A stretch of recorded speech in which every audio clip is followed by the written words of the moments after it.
ফারুক ভাইয়ের সাথে এবং বোর্ডের সিলেক্টরদের সাথেও কথা বলা হয়েছে যে যদি সুযোগ থাকে আমি যদি দেশে যেয়ে খেলতে পারি, মিরপুর টেস্ট হবে আমার জন্য লাস্ট, স্পেশালি টেস্ট ক্রিকেটে।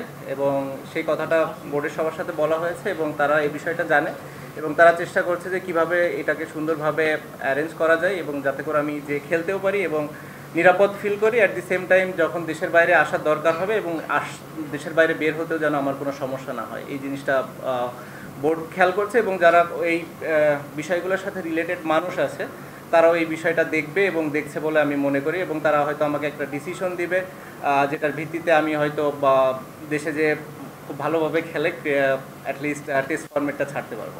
টেস্টের ব্যাপারে সে খেলতে চেয়েছিল, যে ঢাকা থেকে সে করতে চায়, এটা তো আমি সম্মান জানিয়েছি।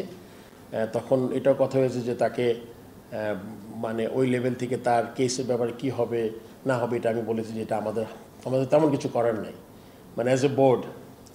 বাট পুরোপুরি ওই জিনিসটা আছে যে ও যদি এখান থেকে লাস্ট টেস্টটা খেলতে পারে, ওর মতে আমিও বিশ্বাস করি যে নাথিং লাইক ইট।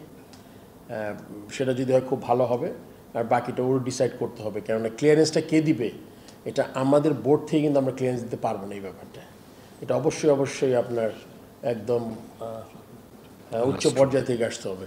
আমি তো আসলে কোনো এজেন্সি না, আসলে পুলিশ বা র্যাব, এটা আসলে এটা আমার হাতে না, আমার বা বিসিবির হাতে না। আসলে এটা আসলে পুরা ওই গভর্নমেন্ট লেভেল থেকে আসতে হবে। ওই নিরাপত্তা দুই রকম, একটা হলো গিয়ে আপনার ক্লিয়ারেন্স ফ্রম জানি না, ও হয়তো বলেছে।